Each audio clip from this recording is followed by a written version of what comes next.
guys, I'm Laura Vitale, and on this episode of Laura in the Kitchen, I want to show you how to make a crostata di marmellata, which is just Italian for a jam tart. It's incredibly easy to do, and fun fact, anytime during the summer and spring months, if you go to my Nona's house and you open up the fridge, chances are one of these will be in the fridge waiting for company at any time because it's just so delicious, and she makes it with homemade jam, with whatever jam she's making.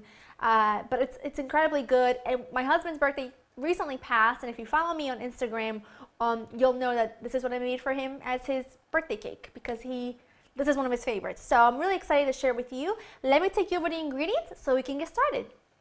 You'll need all-purpose flour, sugar, salt, some shortening, and unsalted butter, both very, very cold, egg yolks, orange, vanillina, or you could just use some vanilla extract, and some ice water. Now, these are the ingredients you're going to need to make the actual crust, and all you're going to need besides this is going to be just some egg wash, which is just an egg beaten with a little bit of milk or water, and then just some jam. Jam of your choice. I'm using strawberry today, but fun fact number 2, my favorite jam in the entire world is blackberry jam, and I don't have any on hand, but that would be wonderful in here as well. But apricot, or whatever you fancy. So let's get started. I'm going to do this in my standing mixer.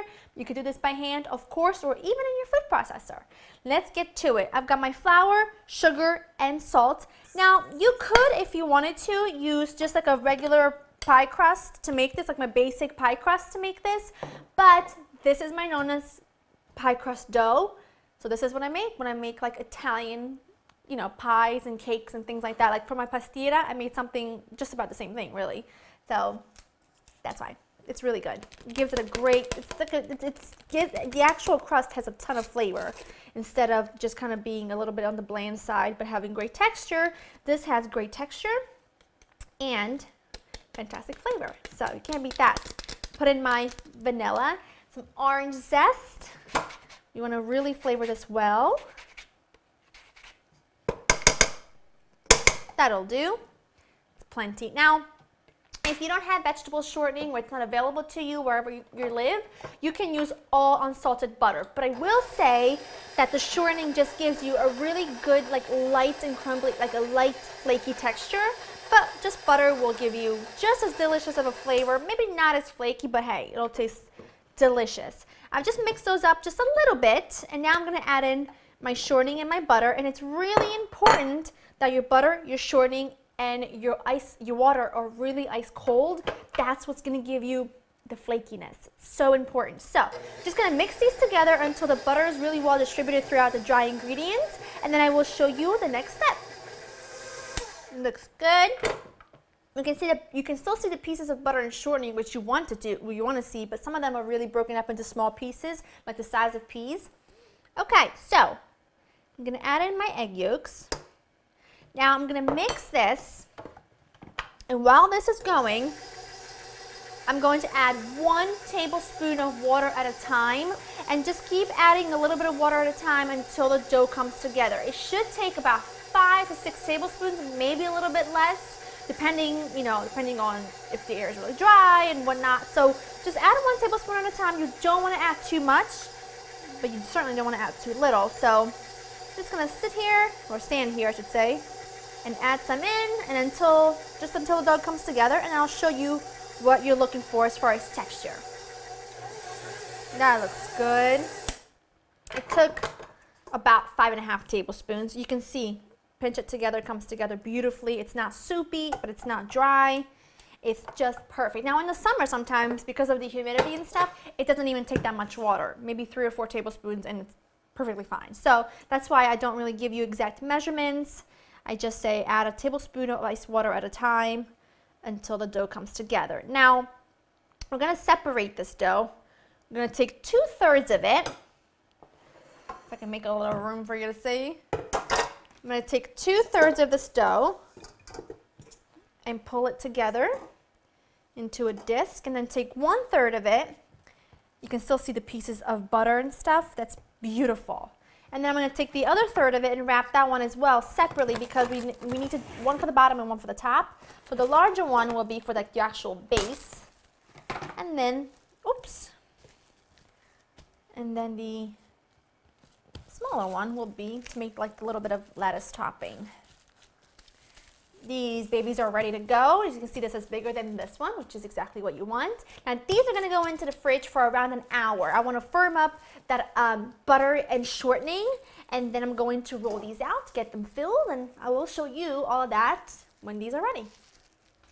My dough was in the fridge for about an hour. I took it out about 5 minutes ago, and I just let it sit here on the counter just to soften up just a tiny bit so I can work with it. Now the great thing about this is instead of rolling out the bottom crust, I'm just gonna press it into a greased 9-inch Tart pan with a removable bottom.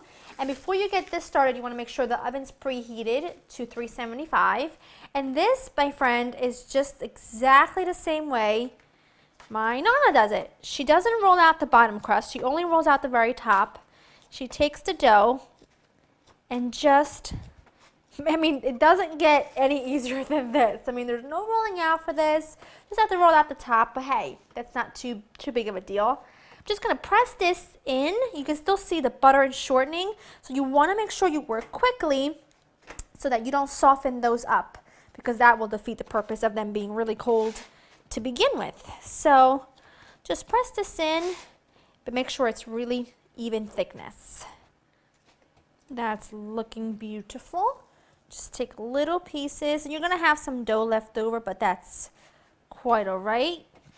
You can always pop these, the extra dough in the freezer, and then you can do what I like to do and take the dough, roll it out, and then cut it with like a cookie cutter, like a round biscuit cutter or something, put them into cupcake tins and make little teeny tiny ones for unexpected, when guests appear out of nowhere like they do around here. That way you always have something sort of really nice, homemade, and special. All right, that's looking good.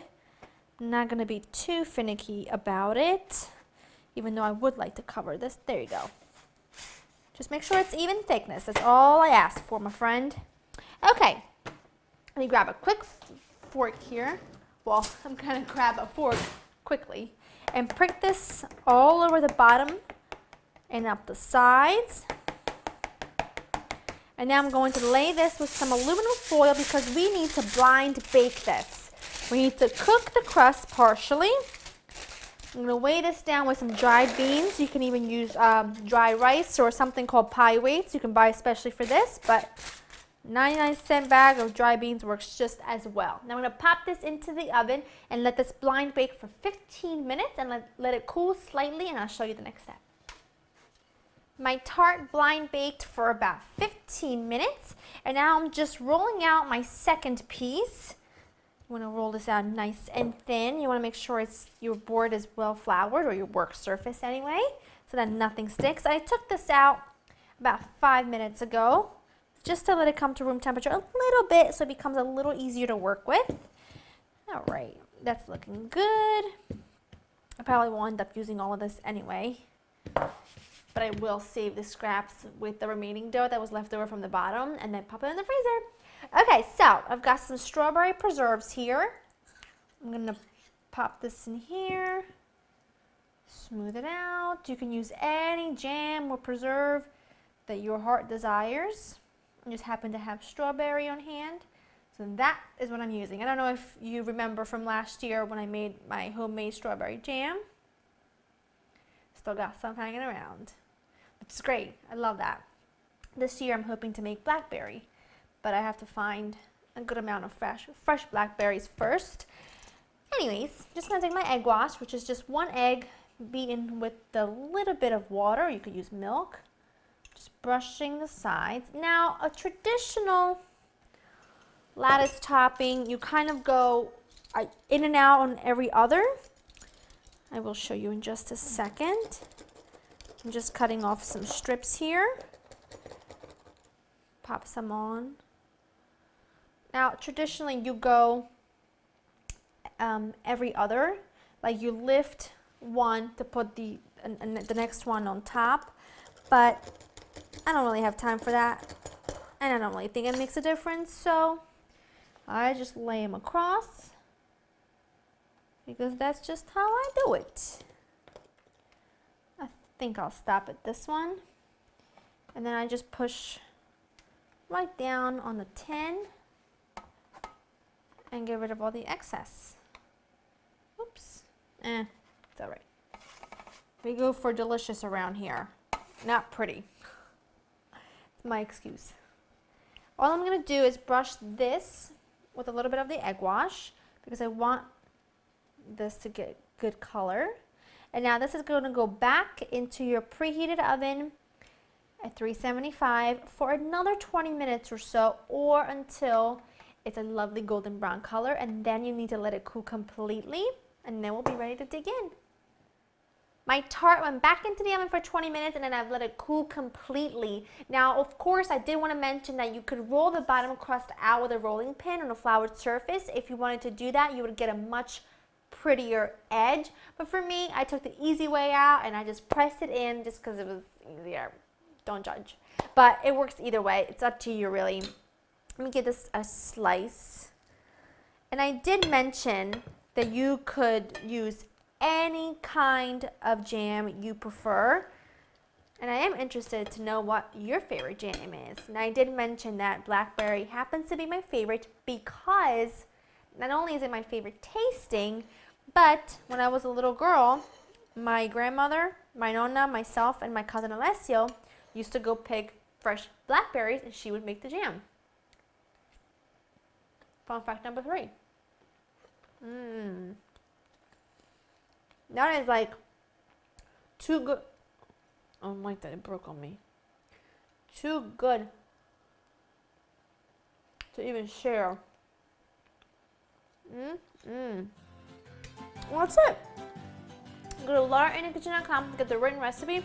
I hope you enjoyed spending time with me, and I'll see you next time. Bye-bye.